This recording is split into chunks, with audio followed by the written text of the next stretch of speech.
Hello friends, today we are discussing about the 12th most important chapter of the coordination chemistry. ठीक है, today अब हम क्या करेंगे, इसमें इंट्रोडक्टरी लेक्चर आज का लेंगे। जो इंट्रोडक्शन होगा, किसका इंट्रोडक्शन देखना है हमें, तो कोऑर्डिनेशन कंपाउंड का इंट्रोडक्शन देखना है। कोऑर्डिनेशन कंपाउंड होते क्या है, किस तरीके के कोऑर्डिनेशन कंपाउंड होते हैं, कौन कौन से कॉम्प्लेक्स कंपाउंड होते हैं, उसकी आईपीसी नेमिंग क्या होती है, लिगेंड्स क्या होते हैं, ठीक है। उसके बाद हम उसकी कोऑर्डिनेशन नंबर निकालना सीखेंगे, उसके बाद उसका ऑक्सीडेशन नंबर निकालना सीखेंगे। बहुत सी बातों के बारे में डिस्कशन करेंगे इस चैप्टर में। तो हम क्या करेंगे, सबसे पहले देखेंगे कि कोऑर्डिनेशन कंपाउंड क्या होता है। ठीक है, कोऑर्डिनेशन कंपाउंड, ठीक है। तो कोऑर्डिनेशन कंपाउंड जो होता है एक्चुअली होता क्या है, ठीक है। कोऑर्डिनेशन कंपाउंड को क्यों पढ़ रहे हैं, ठीक है। सबसे पहले वो सारी बातें के बारे में डिस्कशन करेंगे, उसका आज इंट्रोडक्शन लेंगे हम कि कोऑर्डिनेशन कंपाउंड होता क्या है, किस तरीके का कोऑर्डिनेशन कंपाउंड होता है, ठीक है। कॉम्प्लेक्स कंपाउंड के बारे में पढ़ेंगे, ठीक है। जनरली कोऑर्डिनेशन कंपाउंड के बारे में अगर हम बात करें तो कोऑर्डिनेशन कंपाउंड क्या होगा, it is the study of the complex compound. जैसे कि तुमने डी ब्लॉक के एलिमेंट में जब आप चैप्टर पढ़ रहे होंगे तब आपको आपने ऑब्जर्व किया होगा कि उसके अंदर कुछ कॉम्प्लेक्स कंपाउंड आ रहे थे, और अपने जनरल आईयूपीएसी नेमिंग के अकॉर्डिंग, जैसे अपन ऑर्गेनिक केमिस्ट्री में आईयूपीएसी नेमिंग पढ़े होंगे, उसके अकॉर्डिंग ये जो डी ब्लॉक एलिमेंट की जो कुछ कॉम्प्लेक्सेस थे उसकी नेमिंग अलग आ रही थी, ठीक है। आईयूपीएसी नेमिंग बराबर नहीं आ रही थी, तो कुछ चेंजेस ला रहे थे। वो चेंजेस क्यों आ रहे थे, वो किस वजह से आ रहे थे, तो वो इस वजह से आ रहे थे, इस चैप्टर की वजह से आ रहे थे। तो वो क्यों आ रहे थे, क्या आ रहे थे, उसके पीछे रीजन क्या है, कौन कौन से थ्योरीज है, वो सारे के बारे में हम पढ़ेंगे, ठीक है। कुछ इंपॉर्टेंट पार्ट्स के बारे में पढ़ेंगे, ठीक है। तो हम डिस्कस करेंगे कि क्या क्या इसके अंदर हमको पढ़ना है, जो कि हमारे कॉम्पिटिटिव एग्जाम के लेवल से या कॉम्पिटिटिव एग्जाम के क्वेश्चन से बहुत इंपॉर्टेंट है। तो कौन कौन सी चीज़ें के बारे में हमको देखना है, तो हम देखेंगे। सबसे पहले हम इसके अंदर पढ़ेंगे कि इंट्रोडक्शन क्या होता है, ठीक है, कि इंट्रोडक्शन क्या होता है कोऑर्डिनेशन केमिस्ट्री का, कौन कौन सी चीज़ें हमको इसके अंदर पढ़नी है। उसके बाद हम बात करेंगे कि लिगेंड्स क्या होते हैं, व्हाट इज लिगेंड, जहाँ से क्वेश्चन बहुत से आते हैं, ठीक है। तुम्हारे कॉम्पिटिटिव एग्जाम में लिगेंड क्या होते हैं, कितने तरीके की लिगेंड होती है, उनका क्लासिफिकेशन कितने टाइप का होता है, ठीक है, उसके टाइप्स कितने होते हैं, वो सारे बात हम डिस्कस करेंगे। बाद में हम बात करेंगे कि तुम्हारे इसके बाद हम बात करेंगे बर्नर्स थ्योरी, बर्नर्स थ्योरी कि बर्नर्स थ्योरी क्या होती है, ठीक है, बर्नर्स थ्योरी क्या होती है। उसके बाद हम बात करेंगे इसमें valence bond theory, valence bond theory of coordination compound, ठीक है, कि कोऑर्डिनेशन कंपाउंड की वैलेंस बॉन्ड थ्योरी क्या होती है, ठीक है। जैसे तुमने केमिकल बॉन्डिंग में भी वैलेंस बॉन्ड थ्योरी पढ़ी थी, तो वो जो वैलेंस बॉन्ड थ्योरी थी वो किसके लिए थी, वो सिंपल सॉल्ट के लिए थी। बट ये जो वैलेंस बॉन्ड थ्योरी होगी ये कॉम्प्लेक्स सॉल्ट या मिक्स सॉल्ट के लिए होगी, ठीक है। तो हम डिस्कस करेंगे, आपको धीरे धीरे से सारी बातें समझ में आने लग जाएंगी जैसे जैसे हम इस चैप्टर के अंदर प्रोसीड करना सीखेंगे, ठीक है। तो हम क्या बोल रहे हैं, उसके बाद हमको क्या पढ़ना है इस चैप्टर के अंदर, वैलेंस बॉन्ड के बाद हमको पढ़ना है क्रिस्टल फील्ड थ्योरी, ठीक है। It is the most important, crystal field theory, crystal field theory क्या होती है, ठीक है, सीएफटी बोलेंगे, किसकी मगर ऑफ कोऑर्डिनेशन कंपाउंड। हम यहाँ पे सारी बातें बात करेंगे कोऑर्डिनेशन कंपाउंड के बारे में, कोऑर्डिनेशन कंपाउंड के बारे में हमको सारी बातें हमें देखना है कि कोऑर्डिनेशन कंपाउंड कैसा होता है, किस तरीके का होता है, उसको कैसे अरेंज किया जाता है, उसका स्ट्रक्चर कैसे लिखा जाता है, सारी बातें बात करेंगे। उसके बाद हमको बात करना है आइसोमेरिज्म की, ऑफ कोऑर्डिनेशन कंपाउंड, शॉर्ट में सीसी लिखते हैं, ठीक है। तो इतनी चीजें हमको पढ़नी है, कितने पॉइंट्स पढ़ना है, इंट्रोडक्शन पढ़ना है, लिगेंड के बारे में जानना है, बर्नर्स थ्योरी क्या होती है वो देखना है, valence bond theory of coordination compound क्या होता है वो समझना है, क्रिस्टल फील्ड थ्योरी पढ़ना है, ठीक है, आइसोमेरिज्म पढ़ना है। ये सारी बातें आपने पढ़ चुके हैं इसके पहले, पर कौन से, ये सारी सिंपल मॉलिक्यूल के लिए, अब तक जितने भी आपने स्टडी की है वो सारी की सारी सिंपल मॉलिक्यूल्स के लिए की है, किसके लिए, सिंपल मॉलिक्यूल्स के लिए। पर आपको जो अभी पढ़ना है तो कोऑर्डिनेशन कंपाउंड के बारे में पढ़ना है, ठीक है, कॉम्प्लेक्स कंपाउंड के बारे में पढ़ना है। अभी तक जितने सिंपल मॉलिक्यूल्स के बारे में आप पढ़ रहे थे, तो ठीक है, हम क्या बोल रहे हैं, आपने वैलेंस बॉन्ड थ्योरी पढ़ी होगी, वैलेंस बाइजेसमोड थ्योरी है, पर किसके बारे में? कॉम्प्लेक्स कंपाउंड के बारे में। क्रिस्टल फील्ड थ्योरी है, ठीक है।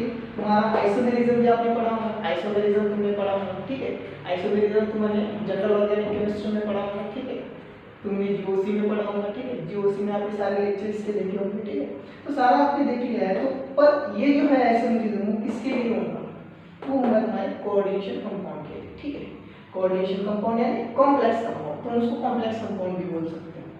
तो अब हमें आगे क्या देखना है? हम ज्यादा देर ना लगाते हुए हम क्या करेंगे? इसके इंट्रोडक्शन की तरफ जाएंगे, ठीक है, कि इंट्रोडक्शन क्या होता है। तो ज्यादा बात ना करते हुए हम क्या करेंगे? इंट्रोडक्शन की तरफ चलेंगे, ठीक है। ज्यादा थोड़ी ना बात करना है, तो हम क्या बोलेंगे? इंट्रोडक्शन, ठीक है, इंट्रोडक्शन। अभी इंट्रोडक्शन क्या होता है कोऑर्डिनेशन कंपाउंड का? तो इंट्रोडक्शन में हम सबसे पहले अगर कोऑर्डिनेशन कंपाउंड को समझना है तो हमको कुछ बेसिक चीजों के बारे में समझना है, बहुत इंपॉर्टेंट है, ठीक है। तो बेसिक चीजें के बारे में समझते हैं, ठीक है। मैं आपको पूछता हूँ सॉल्ट के बारे में। सॉल्ट अगर हम बात करें तो सॉल्ट जनरली कितने टाइप्स की होती है? तो जनरली जो सॉल्ट्स होती है वो दो तरीके की होती है, ठीक है। एक कौन सी सॉल्ट होती है? एक सिंपल सॉल्ट होती है, एक सिंपल सॉल्ट होती है, और दूसरी मेरे पास एक सॉल्ट है जिसको हम क्या बोलते हैं? Mixed salt. क्या है? Mixed salt. अभी सिंपल सॉल्ट क्या होती है, ठीक है। अभी सिंपल सॉल्ट को कैसे बोलेंगे? देखो मैंने क्या लिया, कुछ एग्जांपल लिया। एग्जांपल की मैं बात करूँ तो NaCl, ये एक तरीके की सॉल्ट है, जैसे आप उसको नमक बोलते हैं, ठीक है। तो ये क्या है? एक सॉल्ट है। तो कौन सा सॉल्ट है? NaCl, ठीक है। अगर मैं इसको डिसोशिएट करूँ तो ये क्या करता है? Na positive plus Cl negative ion हमको देता है, ठीक है। क्या देता है? ऐसा सॉल्ट है, इसको अगर मैं वाटर के अंदर ऐड करूँ तो ये क्या करेगा? Na positive plus Cl negative. मतलब ये क्या दे रहा है? एक कैटायन दे रहा है। क्या दे रहा है? एक कैटायन दे रहा है, और एक क्या दे रहा है? एनायन दे रहा है। क्या दे रहा है? एक कैटायन दे रहा है तो एक क्या दे रहा है? एनायन दे रहा है। मुझे बताओ, एक कैटायन दे रहा है, एक एनायन दे रहा है। और एक एग्जांपल देखते हैं, जैसे मेरे पास KCl हो गया, इसको अगर मैंने वाटर में डिसॉल्व किया तो ये क्या देगा? K प्लस देगा प्लस Cl नेगेटिव आयन देगा। क्या देगा? K प्लस देगा प्लस Cl नेगेटिव आयन देगा। इसका मतलब क्या हो रहा है कि ये क्या है? एक ही तरीके का कैटायन है, एक ही कैटायन है, और एक ही तरीके का एनायन है। दूसरा कोई एनायन इसके अंदर प्रेजेंट है क्या? या दूसरा कोई कैटायन और इसके अंदर कोई दिख रहा है क्या? नहीं। तो एक ही तरीके का कैटायन है, एक ही तरीके का एनायन है। तो हम क्या बोल सकते हैं इसके डेफिनेशन की अगर हम बात करें तो only one type of cation, ठीक है, या only one type of anion. तो हम बोल सकते हैं इसके डेफिनेशन में it is a only one type of cation and only one type of anion is called as simple salt. क्या बोलेंगे? सिंपल सॉल्ट किसको बोलेंगे? It is a only one type of cation and only one type of anion is called as simple salt. कैसे बोलेंगे? Example लिख लो, आपको definition लिख के दे देता हूं। क्या लिख सकते हैं? देखो, it is a only one type of cation and only one type of anion called simple salt, ठीक है। इसके अंदर एग्जांपल की बात करें तो एग्जांपल कौन कौन से? एग्जांपल मेरे पास NaCl है, .KCl है, ठीक है। उसके बाद हम लिख सकते हैं कैल्शियम OH होल ट्वाइस, ठीक है। उसके बाद MgCl2 लिख सकते हैं, ठीक है। उसके बाद हम लिख सकते हैं Ki लिख सकते हैं, एक्सेट्रा, कोई भी, ठीक है। तो ये सारे के सारे एग्जांपल काय के लिए? ये सिंपल सॉल्ट्स के लिए, ठीक है। तो मैंने क्या बोला है? एक ही तरीके का, सारों में क्या दिखेगा तुमको? एक ही तरीके का कैटायन दिखेगा, एक ही तरीके का एनायन दिखेगा। Only one type of cation and only one type of anion, that is called as simple salt. समझ में आया क्या बोल रहा हूँ मैं?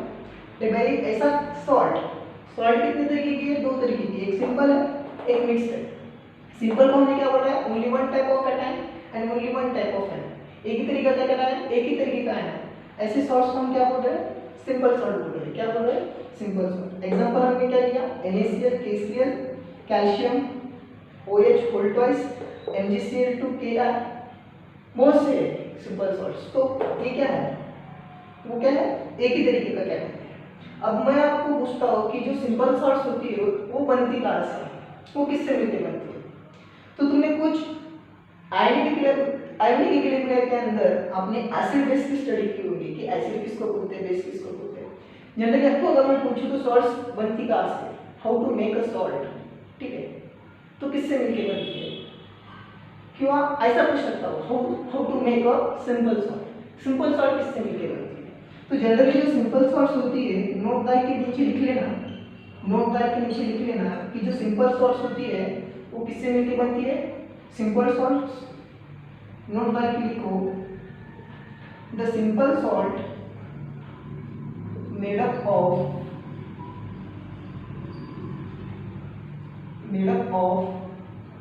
the simple salt is made up of acid plus base। किससे मिलकर बनती है?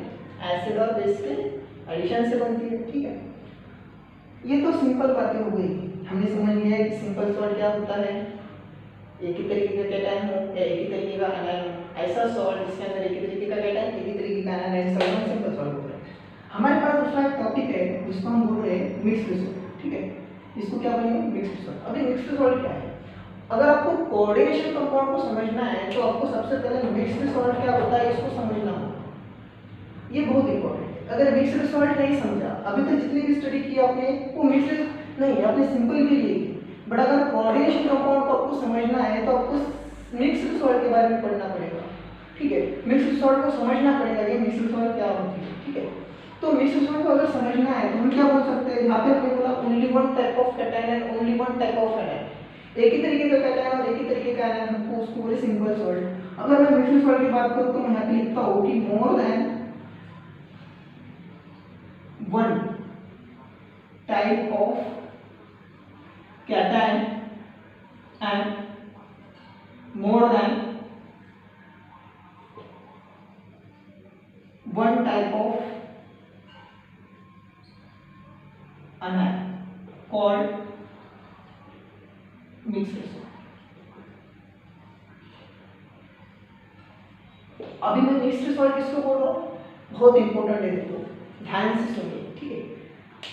अभी जो मिक्स्ड सॉल्ट समझना इंपॉर्टेंट है, बाकी चीजें कोई इंपॉर्टेंट नहीं है, ठीक है। जो मिक्स्ड सॉल्ट होता है, मिक्स्ड सॉल्ट क्या है? एक से ज्यादा टाइप का कैटायन या एक से ज्यादा टाइप का एनायन, ऐसा कंपाउंड जिसके अंदर एक से ज्यादा टाइप का कैटायन हो, एक से ज्यादा टाइप का एनायन हो, ऐसे सॉल्ट्स को हम जनरली क्या बोलते हैं? मिक्स्ड सॉल्ट बोलते हैं। क्या बोलते हैं? Mixed salt. एक ही तरीके का कैटायन था उसको हम क्या बोलते थे? एक ही तरीके का एनायन था उसको सिंपल बोल रहे थे। जिसके अंदर एक से ज्यादा टाइप का कैटायन हो, एक से ज्यादा टाइप का एनायन हो, ऐसे सॉल्ट्स को हम क्या बोल रहे हैं? मिक्स्ड सॉल्ट बोल रहे हैं, ठीक है। क्या बोल रहे हैं? Mixed salt. अभी जो मिक्स्ड सॉल्ट होगा उसके एग्जांपल की अगर मैं बात करूं तो एग्जांपल में कौन कौन से, और ये जो मोस्ट इंपोर्टेंट एग्जांपल है या फेमस एग्जांपल है, ठीक है, कौन कौन से फेमस एग्जांपल है मिक्स्ड सॉल्ट के? जैसे आपने एग्जांपल देखा होगा पोटेश आयरन का, पोटेश आयरन, ठीक है। पोटेश आयरन का फॉर्मूला क्या होता है? ठीक है, क्या होता है पोटेश आयरन का फॉर्मूला? तो वो होता है K2SO4 dot Al2SO4, K2SO4 dot Al2SO4 dot 24 times of H2। क्या होता है? 24 टाइम्स ऑफ H2O।